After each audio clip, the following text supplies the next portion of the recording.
The Storm King by Joan Vinge. They said that in those days the lands were cursed that lay in the shadow of the Storm King, the peak thrust up from the gently rolling hills and fertile farmlands, a brooding finger probing the secrets of heaven. No one remembered having seen its summit, which was always crowned by cloud. Lightning played in the purple shrouding robes, and distant thunder filled the dreams of the folk who slept below with the roaring of dragons. For it was a dragon who had come to dwell among the crags, that elemental focus of all storm and fire carried on the wind. The dragon knew no law and obeyed no power except its own.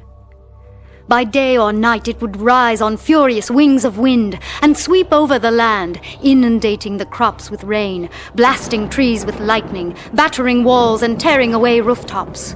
The people had prayed to the new gods who had replaced their worship of the earth to deliver them, but the new gods made their home in the sky and seemed to be beyond hearing.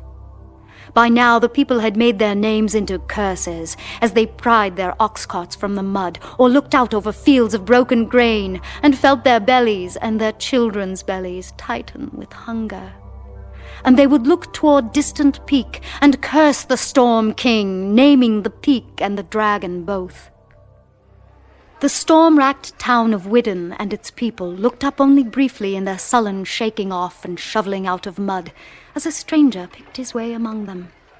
He wore the woven leather of a common soldier, and he walked the planks laid down in the stinking street as though determination alone kept him on his feet. A woman picking through baskets of stunted leeks saw with vague surprise that he had entered the tiny village temple. A man putting fresh thatch on a torn-open roof saw him come out again, propelled by the indignant priest. "If you want witchery, find yourself a witch. This is a holy place. The gods don't meddle in vulgar magic." "I can see that," the stranger muttered. "Maybe if they did, you'd have streets and not rivers of muck in this town." He turned away in anger, almost stumbled over a mud-colored girl blocking his progress on the boardwalk. The priest shook his carven staff at her. "There's a witch for you, beggar. If you think she can teach you to tame the dragon, then go with her."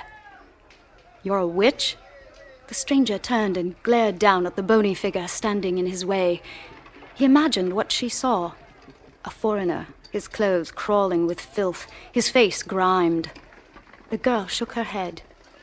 "No, I'm just bound to her. You have business to take up with her, I see. About the Storm King. You better be able to pay for it." "I can pay." He drew his dagger from its hidden sheath, the only weapon he had left. He let her glimpse the jeweled hilt before he pushed it back out of sight. Her grey eyes widened. "What do I call you? Prince of Thieves?" "Call me Your Highness." "Call me nothing, Your Highness, because I am nothing." She twitched a shoulder at him. "And follow me." They passed the last houses of the village and followed the mucky track on into the dark, dripping forest that lay at the mountain's feet. The dank chill of the sunless wood gnawed his aching back, and swarms of stinging gnats feasted on his exposed skin. Buried in the flank of the hillside among the trees was a mossy hut linteled by immense stones. The girl disappeared into the hut as he entered the clearing before it. He limped to the hut's entrance. He stepped through the doorway to find the girl crouched by the hearth in the cramped interior. Beside her, an incredibly wrinkled ancient woman sat on a three-legged stool. He noticed abruptly that there was no wall behind her. The far side of the hut melted into the black volcanic stone. "So, Your Highness, you've come seeking the Storm King and a way to tame its power?" He wrapped his cloak closely about him and grimaced. "I've come to the wrong place, it seems, for real power." "Don't be so sure." The old woman leaned toward him, shrill and spiteful. "You can't afford to be too sure of anything, Lassendin. You were Prince of Kwansai. You should have been king there when your father died, and overlord of these lands as well. And now, you're nobody." Lassen Din's mouth went slack. He closed it, speechless at last. Then you know what I've come for, if you already know that much, witch. The half-hag rose from her stool. Call me no names, you prince of beggars. I am the earth's own. Your puny Kwansai priests who call my sisterhood witch, who destroyed our holy places and drove us into hiding, know nothing of power. They're nothing but fools. You know it, or you wouldn't be here. She settled back, wheezing. Yes, I could tell you what you want. But suppose you tell me. I want my kingdom. I know of all the old legends. My people say that dragons are stormbringers, born from a joining of fire and water and air, 3 of the 4 primes of existence. Nothing but the earth can defy their fury, and I know that if I can hold a dragon in its lair with the right spells, it must give me what I want. I want to use its power to take back my lands. I need some spell, some magic, some way to pen a dragon up. She shook her head and leered toothlessly at him. My power comes to me through my body, up from the earth, our mother. She won't listen to a man, especially one who would destroy her worship. Ask your priests who worship the air to teach you their empty prayers. The dagger was in his hand before he knew it, pressing the soft folds of her neck. I don't believe you, witch. See this dagger? If you give me what I want, you'll have the jewels in its hilt. If you don't, you'll feel its blade cut your throat. All right. She strained back. He let her go. She felt her neck. I can give you something. A spell. I can't guarantee she'll listen. But you have enough hatred in you for 10 men. And maybe that will make your man's voice loud enough to penetrate her skin. This mountain is sacred to her. She still listens through its ears. Never mind the superstitious drivel. Just tell me how I can keep the dragon in without striking me dead with its lightning. How can I fight fire with fire? You don't fight fire with fire. You fight fire with water. He stared at her, at the obviousness of it. The dragon is the creator of storm. How can mere water... A dragon is anathema. It is chaos, power uncontrolled, and power always has a price. That's the key to everything. I can teach you the spell for controlling the waters of the earth, but you're the one who must use it. He learned as the hours passed to believe in the mysteries of the earth. The crone spoke words that brought water fountaining up from the well outside her door, while he looked on in amazement. As he watched, she made a brook flow upstream, made crystal droplets beading the forest pines join in a diadem to crown his head, and then with a word released them to run cold and helpless as tears into the collar of his ragged tunic.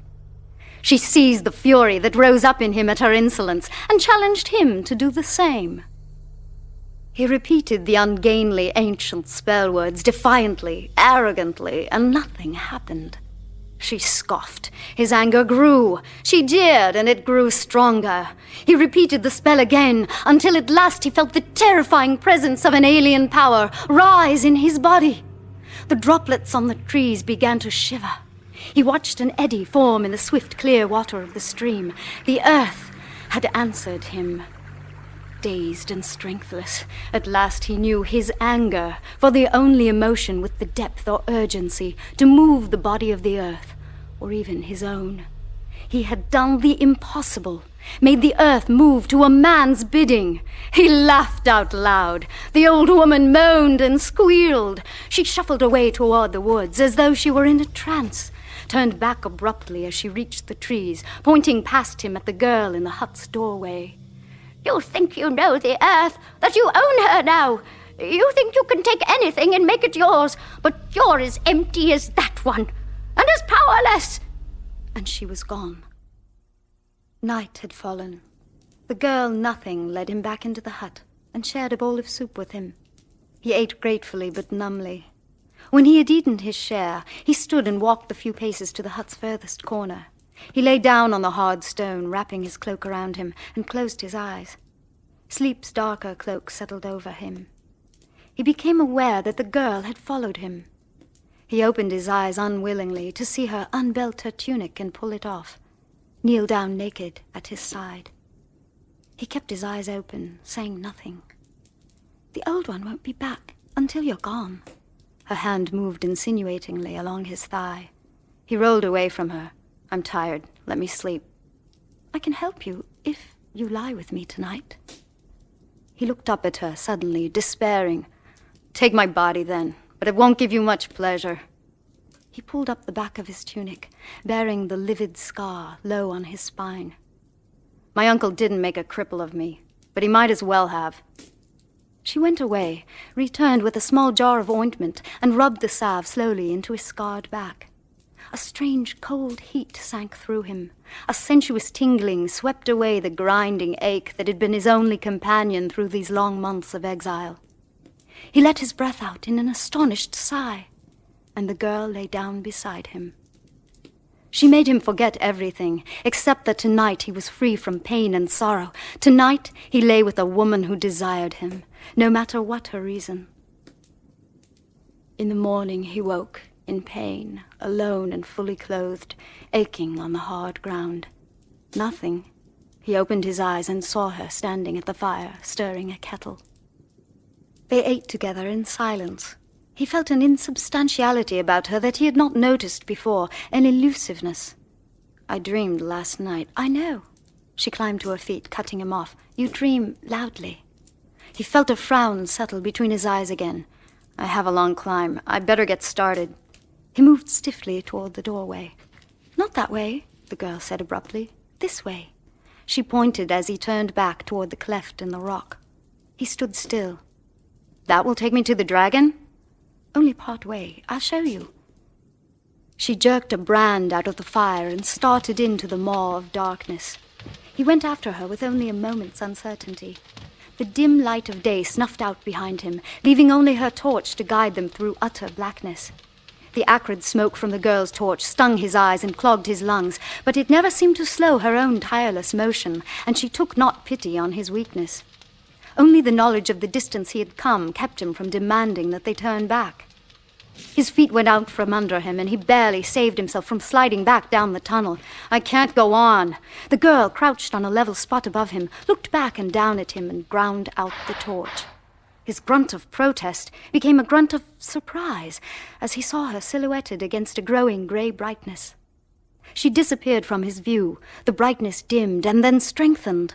He heaved himself up and over the final bend in the wormhole, into a space large enough to stand in if he had had the strength. He crawled forward hungrily into the brightness of the cave mouth, found the girl kneeling there, her face raised to the light. They were dizzyingly high on the mountain's side, above the tree line, above a sheer, unscalable face of stone. He looked over at the girl. You're lucky, she said. The Storm King sleeps. Another storm is past. I saw the rainbow break this sunrise. He felt a surge of strength and hope. How long will it sleep? 2 more days, perhaps. You won't reach its den before night. Sleep here and climb again tomorrow. And then? He looked at her expectantly. She shrugged. I paid you well. Not certain in what coin anymore. And I want a fair return. How do I pen the beast? She glanced back into the cave mouth. There are many waters flowing from the heights. One of them might be diverted to fall past the entrance of its lair. A waterfall? I might as well hold up a rose and expect it to cower. Power always has its price, as the old one said. She looked directly at him at last. The storm rests here in mortal form, the form of the dragon, and like all mortals, it suffers. Its strength lies in the scales that cover its skin. The rain washes them away. The storm is agony to the Stormbringer. They fall like jewels. They catch the light as they fall, like a trail of rainbow. It's the only rainbow anyone here has ever seen. A sign of hope, because it means an end to the storm. But a curse, too, because the storm will always return, endlessly. Then I could have it at my mercy. He heard nothing else. Yes, if you can make the earth move to your will. Her voice was flat. His hands tightened. I have enough hate in me for that. And what will you demand to ease it? She glanced at him again, and back at the sky. The dragon is defiling this sacred place. It should be driven out. You could become a hero to my people if you forced the dragon to go away. A god. They need a god who can do them some good. I came here to solve my problem, not yours. I want my own kingdom, not a kingdom of mudmen. I need the dragon's power. I didn't come here to drive that away." The girl said nothing, still staring at the sky. "It's a simple thing for you to move the waters. Why haven't you driven the dragon away yourself, then?" "I'm nothing. I have no power. The old one holds my soul." "Then why won't the old one do it?" "She hates what our people have become under the new gods, your gods. That's why she won't." She turned, merging abruptly into the shadows. "Wait!" he called, surprising himself. "Stay with me until morning." It was not quite a demand, not quite a question. "Why?" "Because I had a dream." He did not say it, did not say anything else. "Our debts have been balanced." She moved slightly, and something landed on the ground at his feet. His dagger. The hilt was pockmarked with empty jewel settings, stripped clean. He leaned down to pick it up. When he straightened again, she was gone. Her voice came back to him from a great distance. "May you get what you deserve." With the light of the new day, he began to climb again. The hours passed endlessly, and all that he knew was that slowly, slowly, the sky lowered above him. At last, the cold, moist edge of clouds enfolded his burning body.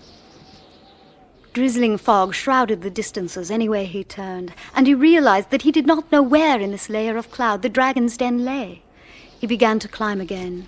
The light grew vaguer and more diffuse until the darkness falling in the outer world penetrated the fog world in the haze of his exhaustion. He lay down at last, unable to go on, and slept beneath the shelter of an overhang of rock. He woke stupefied by daylight. The air seemed almost to crackle. His hair ruffled, although there was no wind. He pushed himself up. He knew this feeling now. A storm was coming. A storm coming! A storm here! Suddenly, fully awake, he turned on his knees, peering deeper beneath the overhang that sheltered him, and in the light of dawn he could see that it was not a simple overhang, but another opening into the mountain's side, a wider, greater one. But far down in the blackness, a flickering of unnatural light showed. His hair rose in the electric breeze. He felt his skin prickle. Yes, he had found it. Without even knowing it, he had slept in the mouth of the dragon's lair all night. Habit brought a thanks to the gods to his lips. Until he remembered, he muttered a thank you to the earth beneath him before he climbed to his feet. 2 days, the girl had told him, the dragon might sleep, and now he had reached his final trial, the penning of the beast. Away to his right, he could hear the cataract's endless song. But would there be enough water in it to block the dragon's exit? Could he even move one droplet of water here and now? He shook it off, moving out and down the mist-dimmed slope to view the cave mouth and the river tumbling past it. A thin stream of water already trickled down the face of the opening, but the main flow was diverted by a folded knot of lava. If he could twist the water's course and hold it for just long enough. He climbed the barren face of stone at the far side of the cave mouth until he stood above it, confronting the sinuous steel and flashing white, the thing he must move.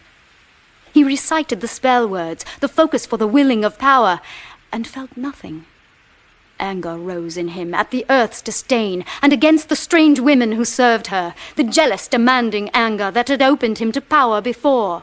And this time he did feel the power stir in him, sluggishly, feebly, but there was no sign of any change in the water's course. He sat down on the wet stone. He had been so sure that when he got here, the force of his need would be strong enough. "I have enough hate in me," he had told the girl, but he wasn't reaching it now. Not the real hatred that had carried him so far beyond the limits of his strength and experience. He began to concentrate on that hatred and the reasons behind it. The loss, the pain, the hatred, and fear. His father had been a great ruler. He had loved his queen, Lassen Din's mother. But when she died, his unhealing grief had turned him ruthless and iron-willed. He had become a despot, capricious, cruel. Disease had left him wasted and witless in the end. And Lassen Din, barely come to manhood, had been helpless, unable to block his jealous uncle's treachery. He had been attacked by his own god as he prayed in the temple, and maimed, barely escaping with his life, to find that his entire world had come to an end. He had become a hunted fugitive in his own land, friendless, trusting no one, forced to lie and steal and grovel to survive. Reliving his suffering and humiliation, he felt his rage and his hunger for revenge grow hotter. He climbed to his feet again, every muscle on fire, and held out his hands. He shouted the incantation aloud, as though it could carry all the way to his homeland. The power entered him as the final word left his mouth. Fear and elation were swept up together into the maelstrom of his emotions, and power exploded like a sun behind his eyes. He could see the water heave up from its bed, a steely wall crowned with white, crumbling over and down on itself. It passed him by where he stood, plunging on over the outcropping roof of the cave below. The ground beneath his feet shuddered. He pressed his head with his hands as pain filled his senses, a pain that was not his own. Water! Not a plea, but outrage and confusion, a horror of being trapped in a flood of molten fire. The dragon! He realized suddenly what had invaded his mind. Realized that he had never stopped to wonder how a storm might communicate with a man, not by human speech, but by more elemental means. Water from the fall he had created must be seeping into its lair. Dragon! He called it with his mind and his voice together. Who calls? Who tortures me? Show yourself, slave. Show yourself to me, Storm King. Come out of your cave and destroy me, if you can. The dragon's fury filled his head until he thought that it would burst, but the rage turned to frustration and died. Who are you, and why have you come? He sensed a grudging resignation. I am a man who should have been a king. I've come to you, who are king of storms, for help in regaining my own kingdom. You ask me for that? Your needs mean nothing, human. You are meaningless. That may be, he said sourly. But this insignificant human has penned you up with the earth's blessing, and I have no reason to ever let you go unless you pledge me your aid. If you have the strength of the earth with you, why bother me for mine? I need a fury to match my own. Arrogant fool, you have no measure of my fury. Your fury can crumble walls and blast towers. You can destroy a fortress castle and the men who defend it. You want a castle ruined? Is that all? No. I also want for myself a share of your strength, protection from my enemies. How can I give you that? My people say that in golden times the heroes wore mail made from dragon scales and were invincible. Can you give me that? He asked the question directly, knowing that the dragon could not lie. I can give you that. Is that all you ask of me? Lassendin hesitated. No. One more thing. One request to be granted at some future time. A request within your power, but one you must obey. The dragon muttered, and Lassendin sensed its growing distress as the water poured into the cave. If it is within my power, then yes. Dark clouds of anger filled his mind. Free me, and you will have everything you ask. Free me, and enter my den. What I undo, I can do again. He spoke the warning more to reassure himself than to remind the dragon. He gathered himself mentally and saw the river shift and heave again like a glistening serpent, cascading back into its original bed, opening the cave mouth to his sight. He slid and clambered down the hillside to the mouth of the dragon's cave. He looked on the Storm King in silence for a time that seemed endless. A glistening layer of cast-off scales was its bed, and he could scarcely tell where the mound ceased and the dragon's own body began. Red, faceted eyes shone from a face that was closest to a cat's face, but fiercely fanged and grotesquely distorted. He forced his quavering voice to carry boldly. I'm here. Where's my armor? Leave your useless garments and run forward. My scales are my strength. Lie among them and cover yourself with them. But remember when you do, that if you wear my mail and share my power, you may find them hard to put off again. Do you accept that? Why would I ever want to get rid of power? Power has its price, and we do not always know how high it will be. Lassendin stripped off his clothing without hesitation and crossed the vast shadow-haunted chamber to the gleaming mound. He buried himself in the cool, scintillating flux of scale. When he had covered himself completely, the dragon let its breath out upon him, and lightning wrapped his unprotected body. Looking at himself, he found the coating of scales fused into a film of armor as supple as his own skin, and as much a part of him now. Now come! A great glittering wing extended, inviting him to climb. He mounted the wing with elaborate caution, and at last sat astride the reptilian neck. Lassendin felt himself swallowed into a vortex of cold, terrifying force as he was sucked out of the cave darkness and into the outer air. Lightning cracked and shuddered. Rain lashed at him. In the first wild moments of storm, he had been piercingly aware of the agony that was not his own, a part of the dragon's being tied into his consciousness. After an eternity lost in the storm, the clouds parted, and he saw ahead and below the grey stone battlements of the castle fortress that had once been his. He saw from his incredible height the tiny, terrified forms of those men who had defeated and tormented him, cowering like worms before the doom descending upon them. Lightning struck the stone towers again and again, and the screams of the fortress's defenders were lost in the avalanche of thunder. His own senses reeled, and he felt with utter disbelief, felt himself falling like rain. No! No! He found himself standing solidly on his own feet, on the smoking battlements of his castle. Storm and flame and tumbled stone were all around him, but the blackened, fear-filled faces of the beaten defenders turned as one to look up at his. An arrow struck his chest, and another struck his shoulder, staggering him. But they fell away, rattling harmlessly down his scaled body. A shaft of sunlight broke through the clouds, setting afire the glittering carapace of his armor. Already the storm was beginning to dissipate. Above him the dragon's retreat stained the sky with a band of rainbow scales falling. The voice of the storm touched his mind a final time. You have what you desire. May it bring you the pleasure you deserve. The survivors began, one by one, to fall to their knees below him. His people bowed down before him, not in welcome, but in awe and terror. He reclaimed his birthright and his throne, purging his realm of those who had overthrown it with vengeful thoroughness, but never able to purge himself of the memories of what they had done to him.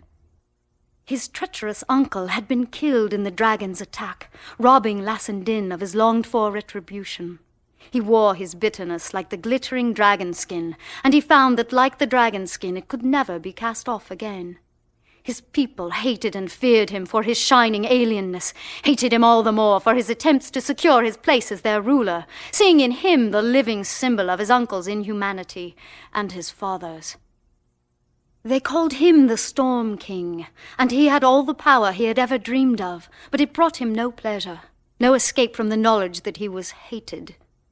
Lying alone in his chambers between silken sheets, he dreamed now that he still slept on stones, and dreamed the dream he had had long ago in the witch's hut, a dream that might have been something more. And when he woke, he remembered the witch girl's last words to him, echoed by the storm's roaring. May you get what you deserve. And he left his fortress castle, left his homeland again for the dreary, grey-clad land of his exile. He did not come to the village of Widden as a hunted exile this time, but as a conqueror gathering tribute from his subject lands. No one there recognized the one and the other, or knew why he ordered the village priest thrown bodily out of his wretched temple into the muddy street. But on the dreary day when Lassendin made his way at last into the dripping woods beneath the ancient volcanic peak, he made the final secret journey, not as a conqueror. He came along to the ragged hut, suffering the wet and cold like a friendless stranger. He came upon the clearing between the trees to find a figure in mud-stained earth-brown robes standing by the well, waiting without surprise. The girl called Nothing stood before him, dressed as a woman now and bearing herself with a woman's dignity. She bowed to him with seeming formality. "The Storm King honors my humble shrine." Her voice was not humbled in the least. "Your shrine?" He moved forward. "Where's the old bitch?" She folded her arms as though to ward him off. "Gone forever, as I thought you were. I serve in her place. I am Falatha, the earth's own now. And your namesake still dwells in the mountain, bringing grief to all who live in its cloud shadow. I thought you'd taken all you could from us. Why have you come back, and come like a beggar? I came because I need your help again. What could I possibly have to offer our great ruler? My spells are nothing compared to the storm's wrath, and you have no use for my poor body. Once I had, on that night we both remember. That night you gave me back the use of mine. It was a dream. It never happened. She shook her head, but in the silence that fell between them, he heard a small, uncanny sound that chilled him. Somewhere in the woods, a baby was crying. Falatha glanced unthinkingly over her shoulder toward the hut, and he knew then that it was her child. She made a move to stop him as he started past her. He found the child inside, an infant squalling in a blanket. His own child, he knew with certainty. He knelt, unwrapping the blanket, let it drop back as he saw the baby's form. A girl child, he said, dull with disappointment. Of course. I have no more use for a boy child than you have for this one. Had it been a male child, I would have left it in the woods. He looked down again at his infant daughter, feeling ashamed. Then it did happen. Why? To win my freedom from the old one. She stole my soul and hid it in a tree to keep me her slave. Without a soul, I had no center, no strength, no reality. So I brought a new soul into myself, this one's, smiling suddenly at the wailing baby, and used its focus to make her give me back my own.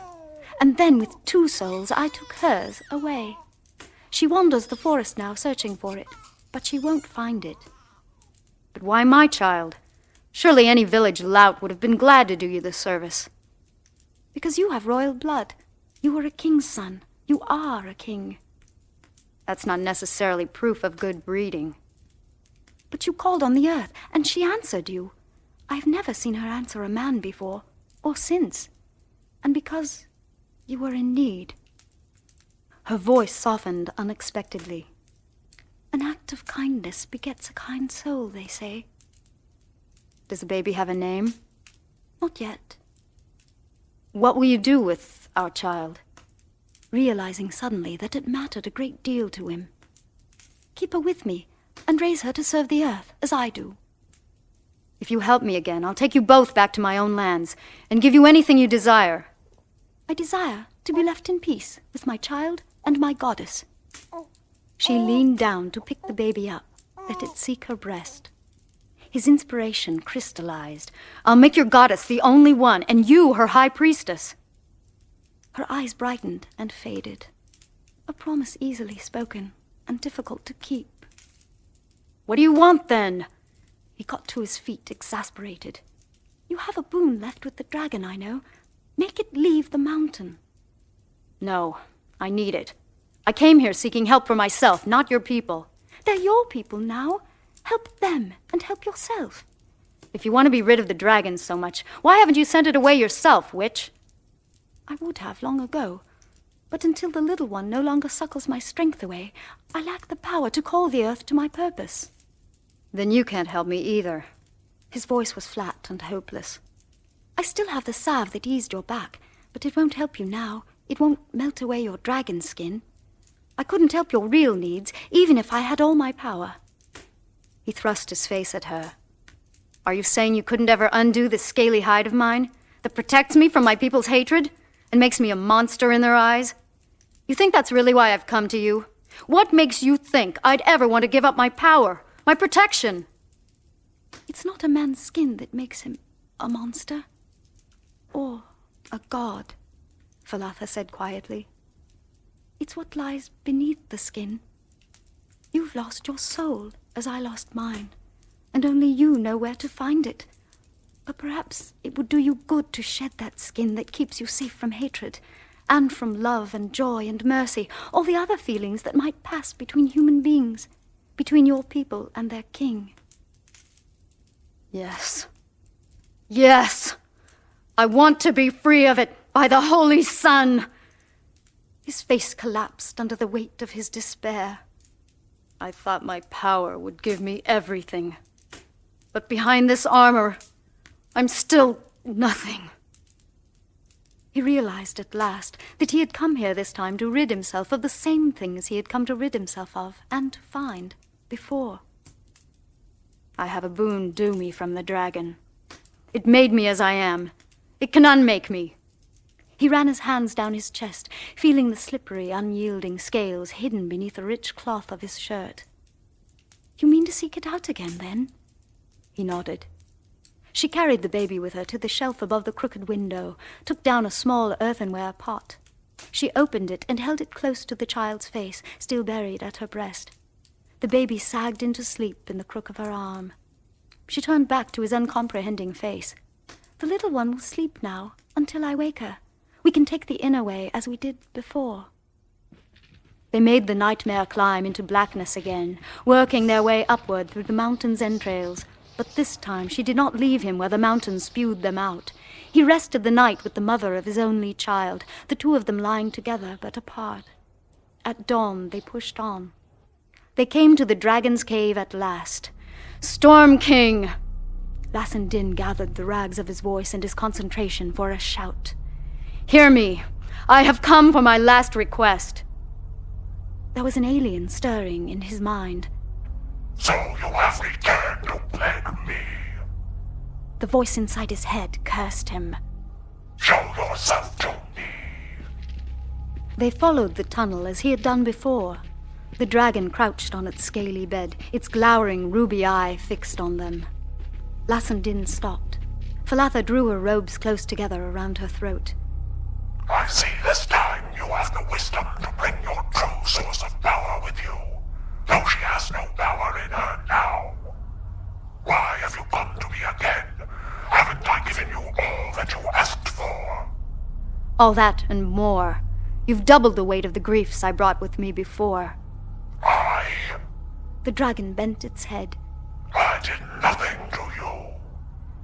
Lassen Din said calmly, "You owe me one final boon. You know that I've come to collect it." Anything within my power. Then take away these scales you fixed on me, that make me invulnerable to everything human. I cannot. Lassen Din froze.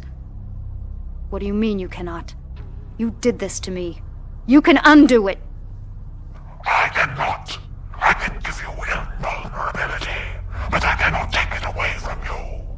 I cannot make your scales dissolve and fall away with a breath, any more than I can keep the rain from dissolving mine, or causing me exquisite pain. It is in the nature of power that those who wield it must suffer from it, even as their victims suffer. That is power's price. I tried to warn you, but you didn't listen. He struggled to grasp the truth, knowing that the dragon could not lie. Am I to go through the rest of my life like this, then? Like a monster? I only know that it is not in my power to give you freedom from yourself. The dragon wagged its head. Go away, then, The thought struck him fiercely. and suffer elsewhere. Lassen Din turned away, but Falatha caught at his glittering naked shoulder, shook him roughly. "Your boon, it still owes you one. Ask it." "Ask for what?" he mumbled. "There's nothing I want." "There is. Something for your people, for your child. Ask for it. Ask." He stared at her. He saw in her eyes the endless sunless days, the ruined crops, the sodden fields, the mud and hunger and misery the Storm King had brought to the lands below. And the realization came to him that even now, when he had lost control of his own life, he still had the power to end this land's misery. Understanding came to him at last that he had been given an opportunity to use his power positively. He turned his back into the view of the dragon's hypnotically swaying head. "My last boon, then, is something I know to be within your power, Stormbringer. I want you to leave this mountain and never return. I want you to travel 7 days and nights on your way before you seek a new settling place." The dragon spat in blinding fury. You dare to command me to leave my chosen lands? "I claim my right," he shouted. "Leave these lands alone." As you wish, then. The Storm King swelled above them until it filled the cave space. Lightning sheeted the closing walls. Thunder rumbled through the rock. Rain poured over them until there was no breathing space, and the Storm King roared its agony inside their skulls as it suffered for its own revenge. Lassen Din felt his senses leaving him, with the knowledge that the storm would be the last thing he ever knew. But he woke again to silence. He stirred sluggishly on the wet stone floor, filling his lungs with clear air, filling his empty mind with the awareness that all was quiet now. He heard a moan, not his own. He raised his head, reached out in the darkness until he found her arm. Falatha? Alive! Praise the earth! He felt her move, dragging herself toward him.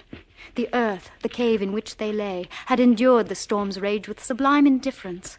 They helped each other up, stumbled to the entrance tunnel, made their way out through the blackness onto the mountainside. They stood together, blinking painfully in the glaring light of early evening. Look! Falatha raised her arm, pointing. The sky! The sky!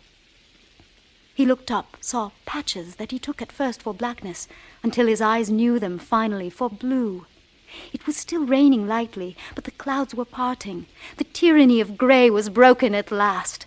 For a moment he felt her joy as his own, until looking down, he saw his hands again, and his shimmering body still scaled, monstrous, untransformed.